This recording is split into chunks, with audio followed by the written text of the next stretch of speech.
இன்றைக்கி காலையில் நம்ம அரசு சார்பில் 5,000 ரூபாய் உங்கள் அக்கௌண்ட்டுக்கு வந்திருக்கோம். எதுக்காக இந்த பணம்? நாங்கள் ஆட்சி பொறுப்பேற்றப்போ கொரோனா உச்சத்தில் இருந்துச்சு. அதை சமாளித்து மக்களின் உயிரை காத்தது மட்டும் இல்லை, அவங்க வாழ்வாதாரத்தை காக்க 4,000 ரூபாய் நிவாரணத் தொகையையும் வழங்கணும். சென்ற ஆட்சி விட்டுட்டு போன கடுமையான நிதி நெருக்கடியை சமாளித்து ஆட்சிக்கு வந்ததுமே பல திட்டங்களை நிறைவேற்றணும். நம்ம ஆட்சிக்கு வர்றதுக்கு முன்னே மாதம் 1,000 ரூபாய் உரிமைத் தொகை வழங்கப்படும்னு அறிவித்தேன்.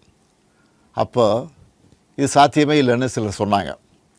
ஆனாலும் நிதி நெருக்கடியை சமாளித்து ஒன்றிய அரசினுடைய ஓரவஞ்சனையை மீறி கடந்த 2023ஆம் ஆண்டு செப்டம்பர் மாதம் முதல் கலைஞர் மகளிர் உரிமை திட்டத்தை வெற்றிகரமாக செயல்படுத்திட்டு வரோம்.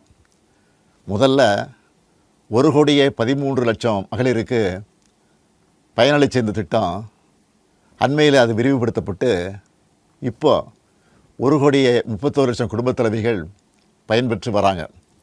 இது வெறும் நிதி உதவி இல்லை, சமூகத்தில் பெண்கள் ஆற்றும் பங்களிப்பை அங்கீகரிப்பதற்காக கொடுக்கப்படுகிற உரிமைத் தொகை.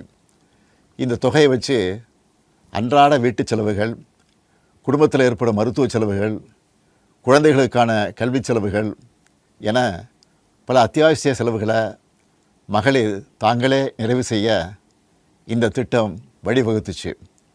அதனால தான் ஒவ்வொரு மாதமும் 15ஆம் தேதி என்பது ஒவ்வொரு குடும்பத் தலைவியும் ஆவலோடு எதிர்பார்க்கிற நாளாக அமைஞ்சிருக்கு.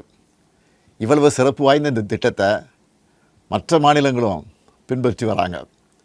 இந்த உரிமைத் தொகையை மேம்படுத்தணும்னு நாம் செயல்பட்டு வந்தால் அதுக்கு எதிராக டெல்லியில் இருக்கக்கூடிய ஒரு கூட்டமும் தமிழ்நாட்டில் அவங்களுக்கு அடிமையாக இருக்கக்கூடிய இன்னொரு கூட்டமும் எதிர்வரும் சட்டமன்ற தேர்தலை காரணம் காட்டி அடுத்த 3 மாதத்துக்கு இந்த மகளிர் உரிமைத் தொகையை நிறுத்த சூழ்ச்சி செய்கிறதா தகவல் வருது.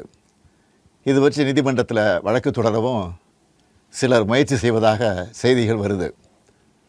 1,31,00,000 மகளிர் உழைப்பை அங்கீகரிக்கிற இந்த திட்டத்தை 3 மாதம் நிறுத்தி வச்சா நீங்கள் எவ்வளவு சிரமங்களுக்கு ஆளாவீங்கன்னு உங்கள் வீட்டில் ஒருத்தனாக இருக்கக்கூடிய எனக்கு நல்லா தெரியும்.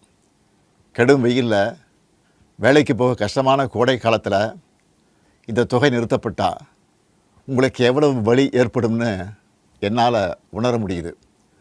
உங்கள் மாதாந்திர செலவை எப்படி சமாளிப்பீங்க? உங்கள் குடும்பத்தில் நோய்வாய்ப்பட்டவங்களுக்கு மாத்திரை வாங்கி கொடுக்க முடியுமா? குழந்தைகள் தேர்வு எழுதுகிற காலத்தில் அவங்களுக்கு உணவு கொடுப்பதிலிருந்து தேவையான கல்வி செலவுகளை செய்ய முடியுமா? இந்த கஷ்டத்தையெல்லாம் நினச்சி பார்த்து தான் ஒரு முக்கியமான முடிவை எடுத்திருக்கிறேன். அதன்படி இந்த பிப்ரவரி மாதம் மட்டும் இல்லாமல் அடுத்த 2 மாதம், அதாவது மார்ச் ஏப்ரலுக்கான உரிமைத் தொகை தவணைகளை சேர்த்து 3,000 ரூபாயும், கூடுதலாக கோடைக்கால செலவுகளை கருத்தில் கொண்டு மேலும் 2,000 ரூபாய் சிறப்பு தொகையும் சேர்த்து இந்த பிப்ரவரி மாதம் 5,000 ரூபாயை சிறப்பு மகளிர் உரிமைத் தொகையாக 1,31,00,000 பெண்களுக்கு வழங்க உத்தரவிட்டிருக்கிறேன். இந்த தருணத்தில் இன்னொரு அன்பான வேண்டுகோள். இந்த 5,000 ரூபாயை அடுத்த 3 மாதத்துக்கு நீங்கள் பயன்படுத்திக்கணும் என்பதால் கொஞ்சம் கவனமாக செலவு பண்ணுங்கள். முடிஞ்ச அளவுக்கு சேமிக்கவும் பாருங்கள். அன்பு சகோதரிகளே, உங்கள் ஆதரவோடு அடுத்து அமையப்போகிறதும் திராவிட மாடல் ஆட்சி தான்.